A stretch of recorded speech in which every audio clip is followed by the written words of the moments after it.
से हमारे जो सरकारी अधिकारी हैं उनको भी बहुत सी जानकारियां ऐसी मिली हैं कि यहाँ हम बैठ करके चंडीगढ़ में भले ही कितनी अच्छी योजनाएं बनाएं, लेकिन लागू करने में आने वाली कठिनाइयां ये तो आखिर नीचे जनता जो फील्ड में बैठी है वही हमको बता सकते हैं। तो ऐसे 6,30,000 लोगों ने सीधा सुना, 750 लोगों ने हमारे साथ अपनी बात शेयर की। तो इन बातों को लेकर के हमारी अधिकारियों को भी बहुत बड़ा लाभ हुआ इसका भी, और एक प्रकार से सारे सिस्टम को ठीक करने के अंदर जो मॉनिटरिंग करनी थी उस मॉनिटरिंग को करके हम उसका फॉलोअप भी लेते हैं। उस फॉलोअप में जो है लाभ मिला है। अगर मैं उन 36 योजनाओं की बात करता हूं, जो योजनाएं आप लोगों के यानी सुझाव के माध्यम से हमने लागू की हैं, बहुत सी उसमें लागू जो हो गई हैं। मुझे ध्यान है कि मई महीने में एक बच्चे ने एक छात्रवृत्ति की बात की और उसने कहा कि 9वीं से लेकर 10वीं तक मिलने वाली 7,000 रुपए की राशि, 11वीं से 12वीं तक मिलने वाली 7,750 रुपए राशि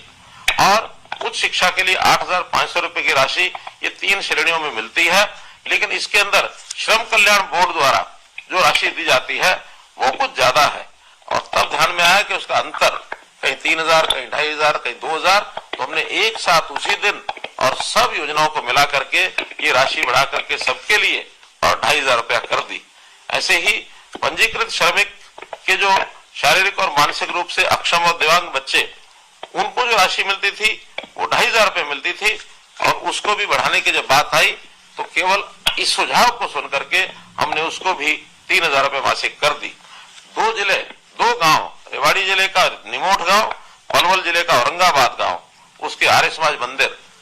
वहां से मांग आई कि पुस्तकालय शुरू किया जाए। हमने उसी समय निर्देश दिए कि यहाँ पुस्तकालयों की आवश्यकता है तो यहाँ पुस्तकालय शुरू किए जाए। इस बातचीत के आधार पर ये जो परिणाम निकल रहे हैं, एक बंधु ने, हमारे जो किसान थे, उन्होंने कहा कि सोलर पंप की शिफ्टिंग इसका भी प्रावधान नहीं है। हमने तुरंत, क्योंकि ये काम भारत सरकार का है, तो भारत सरकार को डीओ लिखा और उस डीओ में national institute of solar energy, उनको ये काम दिया जा चुका है और मुझे लगता है कि बहुत जल्दी इसकी परमिशन हमको ये मिल जाएगी। एक बार हमने सेल्फ हेल्प ग्रुप्स इनसे बातचीत की और उसके अंदर बहुत सी सुझाव जो दिए गए कि एक तो इनको काम करने के लिए जो तालाब में मछली पालन का काम है अथवा पंचायत की जमीन को ठेका लेने का विषय है तो सेल्फ हेल्प ग्रुप को रियायत दी जाए। हमने तुरंत 10% की रियायत देने की ये घोषणा की और वो लागू हो चुका है। ऐसे ही बस स्टैंड की जो दुकानें हैं, सेल्फ हेल्प ग्रुप को अपना सामान बेचने के लिए कुछ स्थान मिले, वहां पर 10-25% जो दुकानों का आरक्षण केवल सेल्फ हेल्प ग्रुप के लिए ये कर दिया गया। इसी प्रकार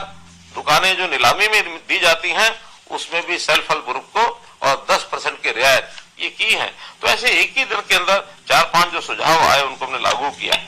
अनियमित कॉलोनियों के बारे में एक समस्या रखी गई कि वहां पर बहुत सी कॉलोनियां ऐसी होती हैं जहां रेजिडेंट वेलफेयर एसोसिएशन नहीं बनी होती, तो रेगुलराइजेशन के लिए अप्लाई करने की जो शर्त थी वो RWA के द्वारा की जाती थी और उसी समय हमने इस प्रावधान को हटा दिया कि अब कोई भी 2 व्यक्ति 3 व्यक्ति उस कॉलोनी के मिलकर के और रेगुलराइजेशन के लिए अप्लाई करेंगे तो रेगुलराइजेशन की पॉलिसी को वहां भी लागू कर दिया जाएगा। ऐसे ही हरियाणा शहरी विकास प्राधिकरण जो जमीन खरीद करके और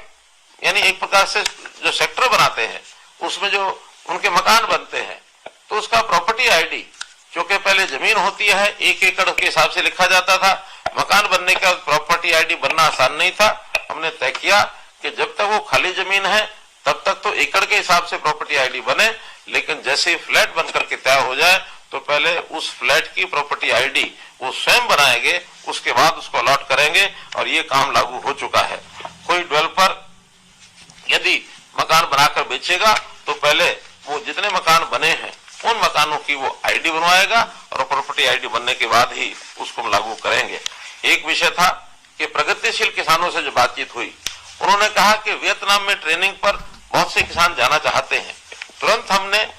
विभाग को निर्देश दिए कि उनको कोई ना कोई सब्सिडी दी जाए और प्रगतिशील किसानों के लिए, और प्रगति यानी किसान कल्याण विभाग इसकी योजना बना रहा है, बहुत जल्दी इसको भी इसकी घोषणा कर दी जाएगी। ऐसे ही फसलों में जब बाढ़ आने के बाद खेती में नुकसान हुआ उसका मुआवजे के साथ साथ जो दोबारा बिजाई